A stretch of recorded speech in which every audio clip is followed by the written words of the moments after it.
Roll sound. We'd have Amy performing M3GAN, and she's so talented. Action. M3GAN, your goal is to protect Katie from harm. Ow, stop, don't! M3GAN starts getting a bit overprotective. Let's talk about it. Hey, Calm down. Let her go. So she thinks the best way is to just wipe them out. Amy is a world champion dancer, and she's really enjoying learning all those beats because we're working with Ike Hammond. It's a stunt coordinator, and she loves anything where it kind of challenges her. This is the part where you run. One of the first scenes that we're involved in was M3GAN chasing Brandon through the forest. I was really impressed with Amy's performance, especially because she was able to do most of the stunts on her own. She could run on all fours really quickly. She could rise like a cobra without using her hands. Ow! Let go! She's actually very funny because she's got sarcasm. Before she ripped his hair off, she said, "Are you listening to me, Brandon?" A big part of making a good horror movie is coming up with really creative deaths. What's going on?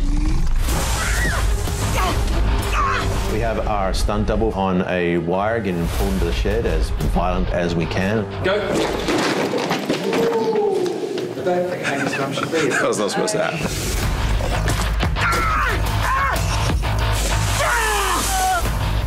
Hi, Celia, the nosy neighbor, back again. We're in the makeup trailer.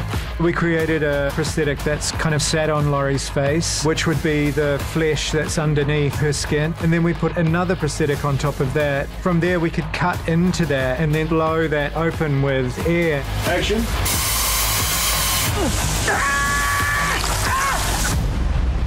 M3GAN for the dance scene in the hallway where M3GAN ends up killing David. Oh, shit. We worked very closely with Jed Brophy, her movement coach. My dance teacher choreographed a little dance and helped with all of the movement, making sure that it was right, and it was absolutely so fun. She does a standing backflip with no momentum, and it's creepy as but playful at the same time, you know, just before she's about to cut someone in half.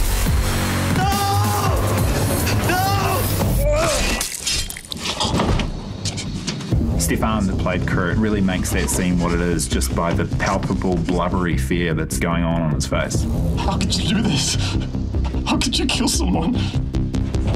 We had this plastic tube that wrapped around my neck, and VFX would hit this button, which a compressor would then fire. In some ways, you don't need to act, you just react, and it's very realistic. Oh my God. We're practicing the scene where me and Gemma fight. We made a replica of the whole room out of cardboard boxes. Cool. Then we had pool noodles as the tools. Ouch. That was a bit of a challenge, but it was a really fun challenge. That scene was really fun to do, because she, of course, comes across as just a complete badass and a killer.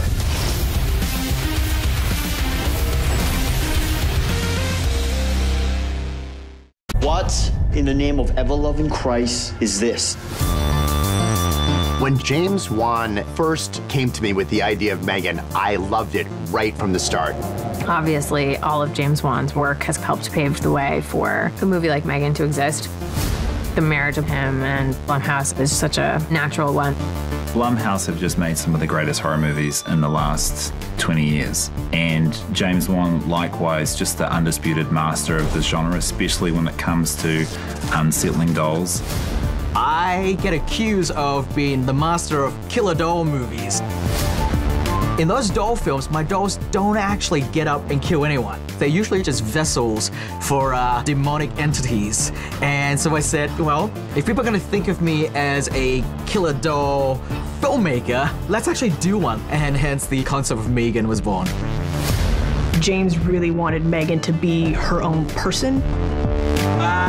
Do you think it's true that he's in a better place now?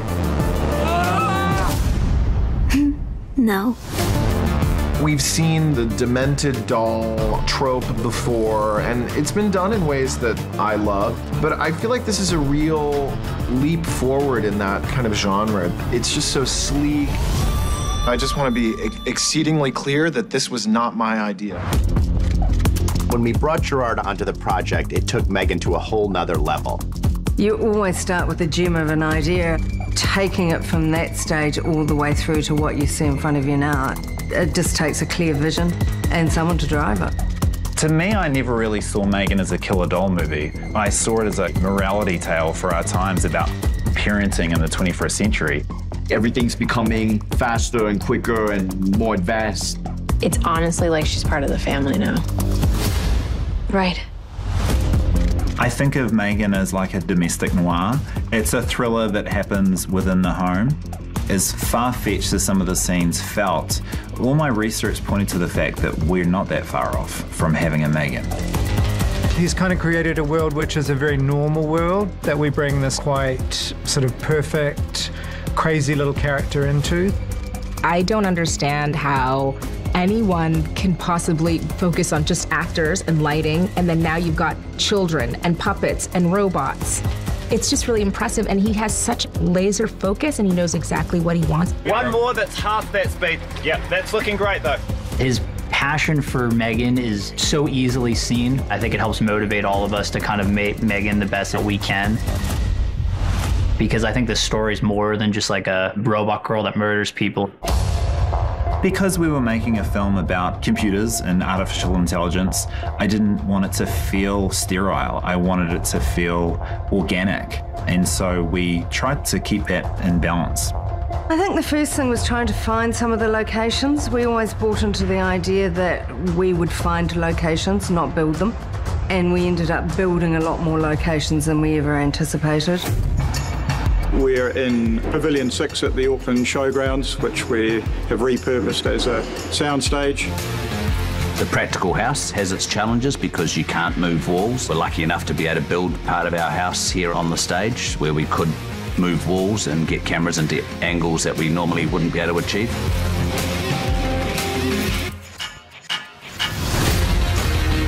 Kim, the production designer, has an amazing ability to bring a description to life with a whole team of construction and set deck and design people.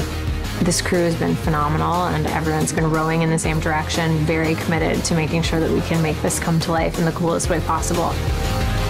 I'm a huge fan of practical effects. Gerard felt the same way as well, and we lean into the practicality of it.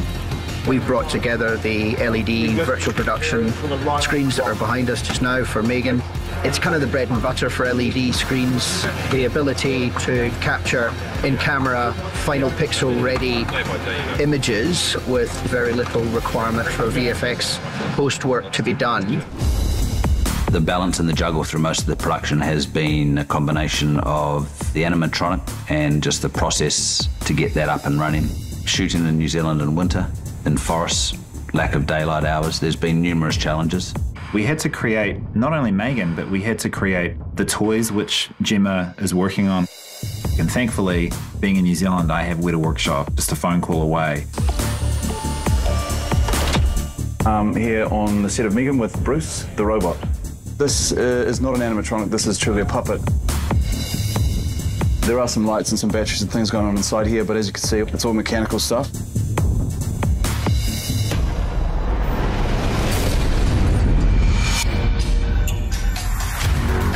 I have loved working with Gerard and the team in New Zealand.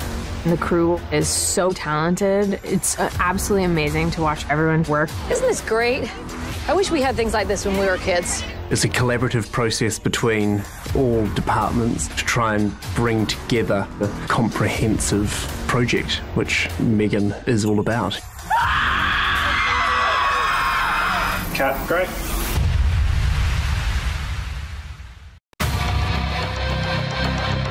M3GAN's not a person, Katie. She's a toy. You don't get to say that. M3GAN, turn on. I was blown away the first time I saw M3GAN. Gerard was really animate about having something that would be this uncanny valley between sort of a toy, sort of a real person. I'm terrified. We really wanted to make all of the characters seem quite naturalistic so that when M3GAN's brought into the picture, she really stands out as this kind of pristine, sort of perfect character that, you know, inevitably has flaws. We've both made mistakes, but I'm willing to wipe the slate clean. It all starts with a pad and pen and sketching out what we want her to look like. Her look is a very sophisticated, kind of unexpected look that you wouldn't expect on a modern high-tech sort of toy doll. She kills in outfits. So cute and fancy. Like, Mom said, come on, this is a new design here. Moreau did an amazing job with the design of the animatronic. It was so cool to see puppeteers working behind the scenes to make all the movements happen simultaneously. I didn't come here to get into a confrontation. It all gives the impression that it's the same doll, but there's so many different puppets that are required to do all of those actions. The animatronic is an incredible piece of design. 100%. There's the challenge of designing all the different doll parts where we can do all the different scenes. I have a new primary user now. Me. Very rarely am I working on animatronics for something like M3GAN, where the puppet is the main character of the movie. So all the mechanics have to work very smoothly. There's no room for error. It's insane, right? Unbelievable watching this take place. Every little thing is firing at the same time. I know it's really hard to control the puppet, but the puppet team, they do such a great job, and I love working with them. It takes 3 people to puppeteer her with the radios. This radio, what you have is your brows. This radio, her eyes can move left and right, up and down. And we have like a sort of fast blinking motion. And then on this radio, this is like the jaw and the lips. So like you can make her look angry. When all of us are using these radios, it's sort of like a symphony. And that's combined with the rod here in the back of the head to give her life. My job on the film is to handle the physical puppetry of M3GAN, which mainly involves her head. Getting ready for some head rod action. Oh, Jesus Christ. The sets really aren't built for puppeteering. Paul's a great sport and he has no problem cramming himself into whatever space he can to give M3GAN the best performance. If you're not uncomfortable, it's not puppetry. You realized how much the puppeteers were a part of the character of M3GAN because she didn't look like M3GAN if she was controlled by anyone else. You made her cry. When you bring a real-life puppet on set, people suddenly react to it in a different way. It's very different when you see that thing sitting there and its eyes turn to look at you and its head turn and it starts talking to you. It is creepy. I thought we were friends. You're just looking at this thing and it's as if she has a soul, a very dark soul, and it's just constantly unsettling. Every single trick was employed to bring M3GAN to life. And Amy was definitely a very instrumental piece. The puppet, as intricate and cool as it is limited because it's not human. Playing a robot is extremely fun because it's not something that you get to do every single day. I was actually up for the role of M3GAN, and they decided I was too tall, but Amy's much better than I would have been. Oh, Amy is amazing. How could you make this movie if you didn't find someone like that? When you're in the mask for a long time, the eyes start to fog up, and then that makes it really hard to see in it. We've got hand signals. This means I'm really good, and this is get me out of the mask. I can't handle it anymore. I love working with Amy. She is so sweet and nice, and she's an incredibly talented little girl. #smile. I've been so blown away by Amy's performance. I just can't get over what this young little person is capable of doing. And the Moreau team honestly has been like one of the most impressive things in the world. It's been a really wonderful experience. M3GAN, turn off. We've had a blast together. Are you sure?